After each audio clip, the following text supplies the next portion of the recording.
And we are back. We're continuing with Chapter 6, Two Can't Share a Nest of the 5 Animal Play.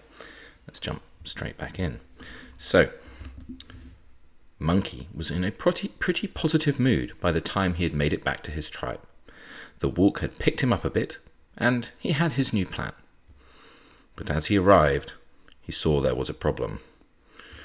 Just as Lady Crane had said, all of the cranes and a number of other birds had chosen this spot in the forest for their nest this season.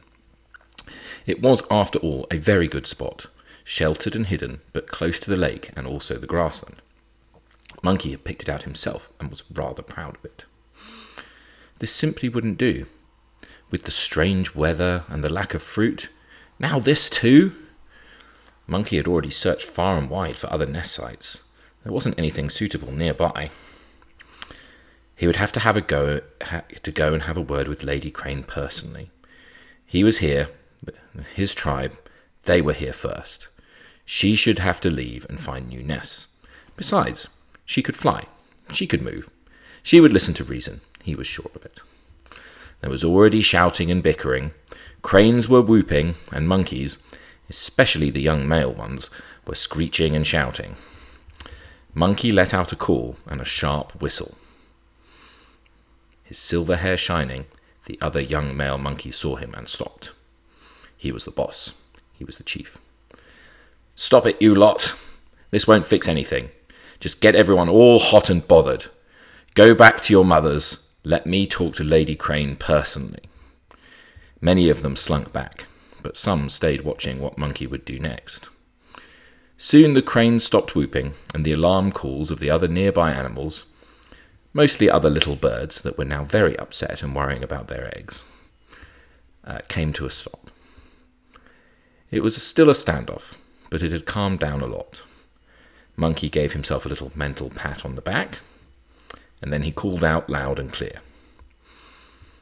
"Lady Crane, graceful and powerful lady of the open skies and calm lakes, I seek an audience. It is I, Monkey, leader of my kind. Hear my call."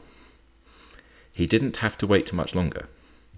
Descending down from the treetops came the tall and majestic form of Lady Crane. Her feathers were fully ruffled, and she stood tall and powerful, twice as tall as Monkey. She was the largest and most powerful female, the mother of her clan. She had fought King Snake to a standstill. She could crush a monkey's skull with a single kick, or easily peck out an eye. Monkey calmed himself. "My most beautiful Lady Crane, sorry to disturb you in nesting season, but it seems we have a problem." "Go on, Monkey, you have my attention." "It seems you have chosen nest sites in the same place as my people. Now we are fighting and bickering over the best locations." "Yes, Monkey, it is so. This is the best location for nesting, close to the lake, a lake we have not nested yet for many moons, a place that is now full of fish, a place I have chosen for my people." "I see that, my lady. But as your people can fly and choose any site in the great wide world, maybe the best solution is for your people to choose a new site? Somewhere without so many noisy monkeys, maybe?"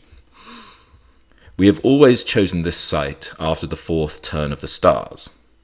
It has been so since the time before my mother made her first flight. I can see further than any little monkey, and this is the site that I have chosen for my people. Noisy monkeys need to find a new nest." Monkey was really trying his best. He was really trying to stay polite with this proud bird, but he was getting angry and angrier again, and she wouldn't listen to him. "Our people were here first. You can't just come in here and swoop in and take our nests. It's not fair. It's not right." "I will swoop exactly where I will, Monkey. How dare you raise your voice at me? What can you do about it, little monkey? Shout and scream all you like. I am mistress of the 4 winds. I have battled King Snake, and he turned tail and fled from my might. What can one little monkey do to me?" Monkey was furious. He was deflated and he was defeated. He scratched his head. He paced around. He turned it over and over in his mind. He turned away. He couldn't fight her. He wanted to do this to help his people. One kick from her was enough to end a monkey. He started to walk away, still furious.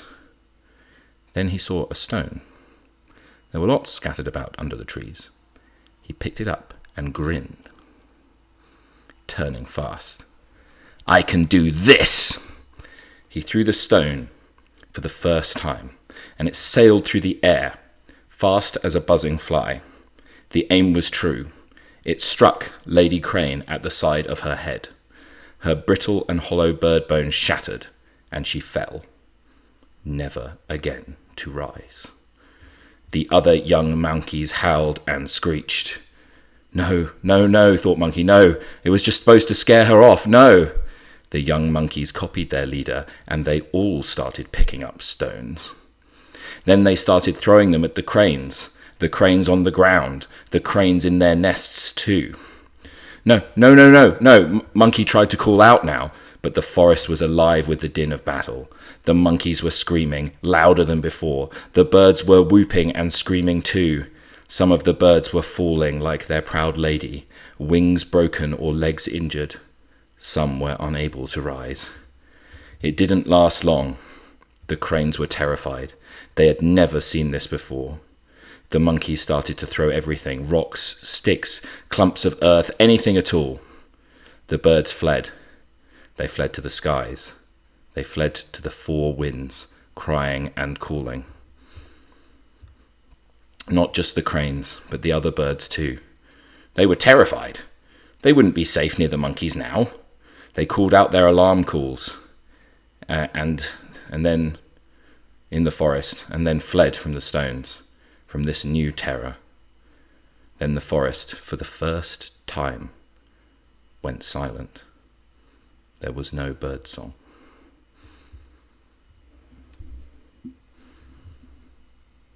We'll see you back for the next one.